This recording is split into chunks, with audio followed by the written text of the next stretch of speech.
ಪುನೀತ್ ಕೆರಳಿ ಅವರೇ, ನೀವು ಏನು ಅಬ್ದುಲ್ ರಜಾಕ್ ಅವರು ನಿನ್ನೆ ನಾನು ಒಂದು ವಿಡಿಯೋ ನೋಡಿದೆ. ಅಬ್ದುಲ್ ರಜಾಕ್ ಅವರು ಲೈವ್ನಲ್ಲಿ ನೀವೇನು ಲೈವ್ ಮಾಡ್ತಾ ಇದ್ರಿ, ಆ ಸಂದರ್ಭದಲ್ಲಿ ಅಬ್ದುಲ್ ರಜಾಕ್ ಅವರು ನಿಮ್ಮನ್ನ ಬೈತಾರೆ. ಒಂದು ತಲೆ ಹಿಡಕ, ನಿನ್ನಂತ ತಲೆ ಹಿಡಕನ ಜೊತೆ ನಾನು ಮಾತಾಡೋ ಅವಶ್ಯಕತೆ ಅಂತ ಒಂದು ಹೇಳ್ತಾರೆ.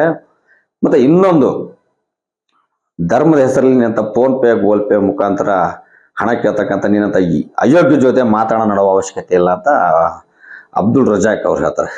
ನಾನಿಲ್ಲಿ ಅಬ್ದುಲ್ ರಜಾಕ್ ಅವ್ರನ್ನ ವಹಿಸ್ಕೊಂಡು ನಾನು ಮಾತಾಡ್ತಲ್ಲ. ಇಲ್ಲಿ ಪುನೀತ್ ಕೆರಳಿ ಅಬ್ದುಲ್ ರಜಾಕ್ ವಿರುದ್ಧ ಮಾತಾಡ್ಬೇಕಾದ್ರೆ ಪುನೀತ್ ಕೆರಳಿ ಸರಿ ಇರ್ಬೇಕು. ಮೊದಲನೇದಾಗಿ ನಾನು 1.5 ವರ್ಷದಿಂದ ನಾನು ಹೇಳ್ತಾ ಇದ್ದೀನಿ, ಪುನೀತ್ ಕೆರಳಿ ನಿನ್ನ ಸಾಮಾಜಿಕ ಜಾಲತಾಣದಲ್ಲಿ, ನಿನ್ನ ಫೇಸ್ಬುಕ್ನಲ್ಲಿ ನಿರಂತರವಾಗಿ ನೀನು ಫೋನ್ ಪೇ ಗೂಗಲ್ ಪೇ ಮುಖಾಂತರ ಅದೇನೋ ಧರ್ಮ ರಕ್ಷಣೆ ಮಾಡ್ತೀನಿ, ನಾನು ಧರ್ಮ ರಕ್ಷಣೆ ಮಾಡೋದ್ರಲ್ಲಿ ನಾನು ನಿರಂತರವಾಗಿ ನಾನು ಸಾಕಷ್ಟು ಕೇಸ್ ಹಾಕಿಸ್ಕೊಂಡಿದ್ದೀನಿ ಅಂತ ಹೇಳ್ಬಿಟ್ಟು ಫೋನ್ ಪೇ ಗೂಗಲ್ ಪೇ ಮುಖಾಂತರ ಹಣವನ್ನು ಕೇಳೋದನ್ನ ನಿಲ್ಲಿಸು ಅಂತ ನಾನು ಸಾಕಷ್ಟು ಬಾರಿ ಮನವಿ ಮಾಡಿದ್ದೀನಿ, ಹಾಗೂ ಕಿವಿ ಮಾತು ಕೂಡ ಹೇಳಿದ್ದೀನಿ. ಆದರೆ ಪುನೀತ್ ಕೆರಳಿ ಇಲ್ಲಿವರೆಗೂ ನನ್ನ ಮಾತನ್ನು ಕೇಳಿಲ್ಲ. ನಿನ್ನೆ ಅಬ್ದುಲ್ ರಜಾಕ್ ಅವರು ಬಾಯಿ ಬಂದಂಗೆ ಲೈವ್ನಲ್ಲಿ ಹೋದ್ರು. ನಾನಿಲ್ಲಿ ಏನು ಸ್ಪಷ್ಟೀಕರಣ ಕೊಡ್ತಾ ಇದ್ದೀನಿ ಅಂತ ಹೇಳಿದ್ರೆ, ಪುನೀತ್ ಕೆರಳಿ ತನ್ನ ಅಭಿವೃದ್ಧಿಗೋಸ್ಕರ, ತನ್ನ ಐಷಾರಾಮಿ ಜೀವನಕ್ಕೋಸ್ಕರ ಧರ್ಮವನ್ನು ಬಳಕೆ ಮಾಡ್ಕೊತಾ ಇದ್ದಾರೆ. ಅದೇ ರೀತಿ ಅಬ್ದುಲ್ ರಜಾಕ್ ಮುಸ್ಲಿಂ ಜನಗಳನ್ನ, ಅಬ್ದುಲ್ ರಜಾಕ್ ಅವರು ತಮ್ಮ ಬಿಸ್ನೆಸ್ ಇದೆ, ಮಾಂಸದ ಬಿಸ್ನೆಸ್ ಇದೆ. ಅದೇನೋ ಕಾನೂನು ಪ್ರಕಾರ ಅದು ಏನಾಗಿದೆ ನಿನ್ನೆ ನನಗೆ ಗೊತ್ತಿಲ್ಲ. ಅದು ಸಂಬಂಧಪಟ್ಟಂಗೆ ಕಾನೂನು ತನಿಖೆ ಆಗಿ ಅದ್ರ ಪ್ರಕಾರ ಅದು ನಡೆಯುತ್ತೆ. ಅಬ್ದುಲ್ ರಜಾಕ್ ಅವರು ನಿರಂತರವಾಗಿ ಮುಸ್ಲಿಂ ಪರ ಮಾತಾಡ್ತಾರೆ, ಅದು ಅವರು ವೈಯಕ್ತಿಕ ಅವರು ಇದು. ಇನ್ನು ಪುನೀತ್ ಕೆರಳಿ ನಿರಂತರವಾಗಿ 25 ವರ್ಷದ ಒಳಗಿನ ಯುವಕರನ್ನ ದಾರಿ ತಪ್ಪಿಸ್ತಕ್ಕಂಥ ಕೆಲಸವನ್ನ ಫೇಸ್ಬುಕ್ನಲ್ಲಿ ಬಂದ್ಬಿಟ್ಟು ಮಾಡ್ತಾರೆ. ನಿಮ್ಮ ಸ್ವಹಿತಾಸಕ್ತಿಗೋಸ್ಕರ ಹಿಂದೂ ಧರ್ಮವನ್ನ ಪುನೀತ್ ಕೆರಳಿ ಬಳಕೆ ಮಾಡ್ಕೊತಾ ಇದ್ದಾರೆ. ಅದೇ ರೀತಿ ನಿಮ್ಮ ಬಿಸ್ನೆಸ್ಗೋಸ್ಕರ ರಜಾಕ್ ಅವರೇ ನೀವು ಮುಸ್ಲಿಂ ಧರ್ಮವನ್ನು ಬಳಕೆ ಮಾಡ್ಕೊಳ್ತಾ ಇದ್ದೀರ. ಬಿಜೆಪಿನಲ್ಲಿ ಸಾಕಷ್ಟು ಮುಸ್ಲಿಮರು ಇದ್ದಾರೆ, ನನ್ನ ಸ್ನೇಹಿತರು ಇದ್ದಾರೆ. ತಿರುಪತಿಗೆ ಹೋದ್ರೆ ನನ್ನ ಮುಸ್ಲಿಂ ಸ್ನೇಹಿತರು ನನ್ನ ಜೊತೆನೆ ಬೆಟ್ಟ ತಾರೆ ಮತ್ತೆ ಕುಂಕುಮವನ್ನು ಹಚ್ಕೊತಾರೆ. ಅಂತಹ ಮುಸ್ಲಿಂ ಸ್ನೇಹಿತರು ಇದ್ದಾರೆ. ಕಳೆದ ಬಾರಿ ವಿಧಾನಸಭಾ ಚುನಾವಣೆಯಲ್ಲಿ ನಮಗೆ ಬಿಜೆಪಿ ಪಕ್ಷಕ್ಕೆ ಕಡಿಮೆ ಮತ ಬರಲು ಕಾರಣ ಇಂತಹ ಡೋಂಗಿ ಹಿಂದುತ್ವರ ಪುನೀತ್ ಕೆರಳಿ ಅಂತ ಡೋಂಗಿ ಹಿಂದುತ್ವ ಹೋರಾಟಗಾರರು. ಹಿಂದುತ್ವ ಉಳಿಸೋಕ್ಕೆ ಹೋರಾಟಗಾರರ ಅವಶ್ಯಕತೆ ಇಲ್ಲ.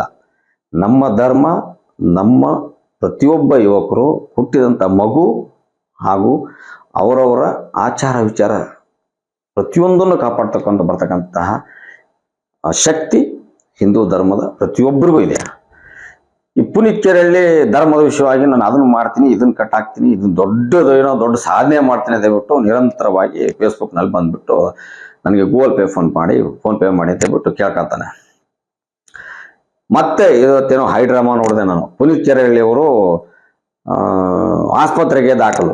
ಅಪ್ಪ ಸ್ವಾಮಿ, ಕಳೆದ ಬಾರಿ ನಮ್ಮ ಬಿಜೆಪಿ ಸರ್ಕಾರ ಇದ್ದಾಗ, ಬಸವರಾಜ ಬೊಮ್ಮಾಯಿ ಅವರು ಮುಖ್ಯಮಂತ್ರಿ ಆದಾಗ ನಮ್ಮ ಸರ್ಕಾರದ ವಿರುದ್ಧ ಹೆಚ್ಚು ಪ್ರತಿಭಟನೆಗಳನ್ನ, ಆಮೇಲೆ ಹೆಚ್ಚು ಸಾಕ್ಷಿಗಳನ್ನ ಕಾಂಗ್ರೆಸ್ ಸರ್ಕಾರಕ್ಕೆ ಒದಗಿಸಿಕೊಟ್ಟವ್ರು ನೀವೇನೆ. ನೀವು ನಿಜವಾಗಿಯೂ ಬಿಜೆಪಿ ಪರ ಕೆಲಸ ಮಾಡ್ತಕ್ಕಂತಹ ಹಿಂದೂ ಹೋರಾಟಗಾರರಲ್ಲ. ನಿಮ್ಮಂತ ಡೋಂಗಿ ಹಿಂದುತ್ವ ಹೋರಾಟಗಾರರಿಂದ ನಮ್ಮ ಬಿಜೆಪಿ ಪಕ್ಷಕ್ಕೆ ಕಳೆದ ಲೋಕಸಭಾ ಚುನಾವಣೆಯಲ್ಲಿ ಮತ ಕಡಿಮೆ ಬಂದಿದೆ. ಮತ್ತೊಮ್ಮೆ ಸ್ಪಷ್ಟೀಕರಣ ನೀಡ್ತಾ ಇದ್ದೀನಿ. ಪುನೀತ್ ಕೆರಳಿ ದಯವಿಟ್ಟು ಇದೆಲ್ಲ ನಾಟಕಗಳನ್ನು ಬಿಟ್ಟು, ಡೋಂಗಿ ಹೋರಾಟ ಬಿಟ್ಟು, ನಿನ್ನ ಜೀವನ, ನಿನ್ನ ವೃತ್ತಿ, ನಿನ್ನ ದುಡಿಮೆ ಕಡೆ ಗಮನ ಕೊಡು. ನೀನು ಐಷಾರಾಮಿ ಜೀವನ ಮಾಡ್ತಾ ಇದ್ದೆ. ಇವತ್ತು ನಿನ್ನದೇ ಅಂತ ಆಫೀಸ್ ಓಪನ್ ಮಾಡಿದೆಯಾ, ಎಲ್ಲಪ್ಪ ಬರುತ್ತೆ ದುಡ್ಡು ನಿನಗೆ? ಯಾರು ಕೊಡ್ತಾರೆ ನಿನಗೆ ಅಷ್ಟೊಂದು ದುಡ್ಡು? ಫೋನ್ ಪೇ ಗೂಗಲ್ ಪೇ ಮುಖಾಂತರ ಹಣ ಕೇಳ್ತೀಯ. ನನಗೆ ಅದನ್ನು ಕಷ್ಟ ಇದೆ, ಇದು ಕಷ್ಟ ಇದೆ. ಯಾಕಪ್ಪ ಕೇಳ್ತೀಯ ನೀನು? ಇವತ್ತಿಗೂ ನಮ್ಮ ಪ್ರಮೋದ್ ಮುತಾಲಿಕ್ ಅವರತ್ತು, ಇನ್ನೂ ಸಾಕಷ್ಟು ಹಿಂದೂ ಪರ ಹೋರಾಟಗಾರರು ಯಾವತ್ತೂ ಧರ್ಮದ ವಿಷಯದಲ್ಲಿ ಫೋನ್ ಪೇ ಗೂಗಲ್ ಪೇ ಮುಖಾಂತರ ಹಣ ಕೇಳಿಲ್ಲ. ನಿನ್ನಂತಹ ಡೋಂಗಿ ಹಿಂದುತ್ವ ಹೋರಾಟಗಾರರಿಂದ ನಮ್ಮ ಹಿಂದುತ್ವಕ್ಕೂ ಧಕ್ಕೆ ಆಗ್ತಾ ಇದೆ, ಅದೇ ರೀತಿ ಬಿಜೆಪಿಗೂ ಧಕ್ಕೆ ಆಗ್ತಾ ಇದೆ. ದಯವಿಟ್ಟು ಸಮಸ್ತ ಹಿಂದೂ ಬಂಧುಗಳೇ, ಇಂತಹ ಡೋಂಗಿ ಹಿಂದುತ್ವ ಹೋರಾಟಗಾರ ನಮ್ಗೆ ಅವಶ್ಯಕತೆ ಇಲ್ಲ. ನಮ್ಮ ಧರ್ಮ ಯಾವುದಕ್ಕೂ ಧಕ್ಕೆ ಇಲ್ಲ. ನಮ್ಮ ಧರ್ಮವನ್ನು ನಾವು ನಿರಂತರವಾಗಿ ಸಾವಿರಾರು ವರ್ಷಗಳಿಂದ ಅದು ನಡ್ಕೊಂಡು ಬರ್ತಾ ಇದೆ, ಅದು ಮುಂದುವರಿತಾನೆ ಇದೆ. ಇಡೀ ಪ್ರಪಂಚಕ್ಕೆ ಹಿಂದೂ ಧರ್ಮ ಅನ್ನೋದು ಒಂದು ಮಾದರಿಯಾಗಿದೆ. ಆದ್ದರಿಂದ ಇಂಥ ಡೋಂಗಿ ಹಿಂದುತ್ವ ಹೋರಾಟಗಾರರ ಹಿಂದೆ ಹೋಗೋದು ನಿಲ್ಲಿಸಿ, ಬಡವರ ಪರ ನಿರಂತರವಾಗಿ ಸಾಮಾಜಿಕ ಕಳಕಳಿರ್ತಕ್ಕಂಥ ವ್ಯಕ್ತಿಗಳಿಗೆ ಬೆಂಬಲ ಕೊಡಿ. ಈ ಧರ್ಮದ ವಿಷಯವಾಗಿ ತಮ್ಮ ಬೇಳೆಯನ್ನು ಬೇಯಿಸ್ಕೊಳ್ತಕ್ಕಂಥ ಇಂತಹ ಡೋಂಗಿ ಹಿಂದುತ್ವ ಹೋರಾಟಗಾರರ ಪರವಾಗಿ ಯಾರೂ ಕೂಡ ನಿಲ್ಲಬಾರದು ಅಂತೇಳಿ ಈ ಮೂಲಕ ನಾನು ಮನವಿ ಮಾಡ್ಕೊಳ್ತೀನಿ. ಇಂಥ ನಾಟಗಳನ್ನು ಬಿಟ್ಟು ನಿರಂತರವಾಗಿ ಸಾಮಾಜಿಕ ಕೆಲಸಗಳಲ್ಲಿ ಭಾಗಿಯಾಗಲಿ ಎಲ್ಲರೂ ಅಂತ ಹೇಳ್ಬಿಟ್ಟು ನಾನು 4 ಮಾತು ಮುಗಿಸ್ತೀನಿ. ಸ್ನೇಹಿತರೆ, ನಮಸ್ಕಾರ. ಜೈ ಶ್ರೀರಾಮ್.